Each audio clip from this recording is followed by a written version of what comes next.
মেয়েদের জীবনটা কেমন যেন আজকে এখানে তো কালকে ওখানে। মেয়েদের জীবন আসলে বৈচিত্র্যময়। নিজের বলতে আসলে কিছুই নেই। জন্ম হয় মা বাবার কাছে, বিয়ে হওয়ার পর স্বামীর ঘর, এই আর কি। আসসালামু আলাইকুম। আজকের ভিডিওতে সবাইকে স্বাগতম। আজকে ডাল ভাত আর ভর্তা সব আমার মেয়ে তৈরি করেছে। এগুলো আমার ছোটো মেয়ের ঘড়ির কালেকশন। তো ওর বাইরে গেলেই ও তাল করবে, ঘড়ি কিনতে হবে, ওর চশমা কিনতে হবে, ওর ব্যাগ কিনতে হবে। আমার মেয়ে চারটা জিনিসই বেশি: ব্যাগ, ঘড়ি, চশমা, জুতা। তো এগুলোর অল টাইম কিনতেই হয়। তো এদিকে আবার আমার ছেলে একটু দুষ্টিমি করতেছিল। আজকে আমার বড় মেয়েটা কিন্তু চলে যাবে, তো তুলে দিয়ে আসতে যাবো। এত খারাপ লাগতেছিল, এই যে বাস স্টেশনে চলে আসছে, আমার ছোটো মেয়ে একদম তাল করতেছে, সে যাবে আপুর সাথে। এদিকে আমার মেয়ের বান্ধবীরাও আসছে ওকে এগিয়ে দেওয়ার জন্য। আসলে স্কুল জীবনের বান্ধবীরা অনেক বেশি কিন্তু আত্মার সাথে জড়িত হয়।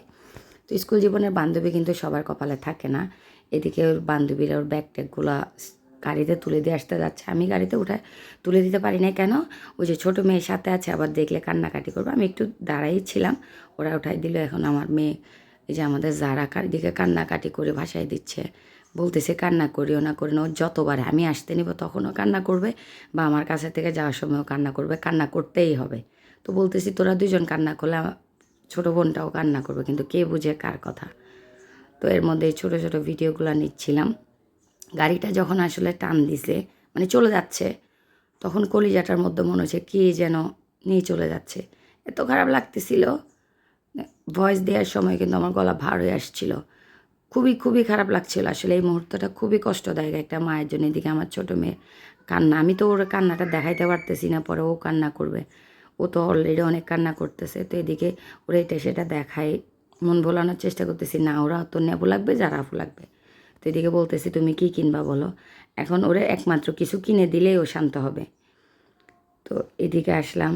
এদিকে আসার পর গেট পাড়ে দেখি একটা ট্রেন যাচ্ছে, এত বড় একটা ট্রেন, সব গরু, সব গরু। এদিকে আমার মেয়ে ঘরে এসে কান্নার উপর কান্না, কান্নার উপর কান্না। ও শুধু রাতে ঘুমোতেও পারতেছে না, শুধু চোখ মুজে মুজে কান্না করতেছে, ওর আফুর কাছে যাবে।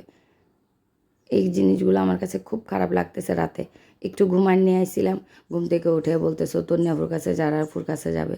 ওর আফুকে আমি ভিডিও কল দিতাম, তো ভিডিও কল অলরেডি দিয়েছিলাম, মেয়ে রিসিভ করে নাই। মেয়ে মনে ঘুমাই গেছে। আসলে আমার মেয়ে কি বলবো, মেয়েরাই আসলে একটু আদুরে হয়, ছেলেদের অত বা এতটা ইয়া থাকে না। আমার মেয়েটা এত পরিমাণে কান্না করতেছিল, আমার অনেক বেশি খারাপ লাগতেছিল। কি বলবো, আমি বুঝে উঠতে পারতেছিলাম না আসলে।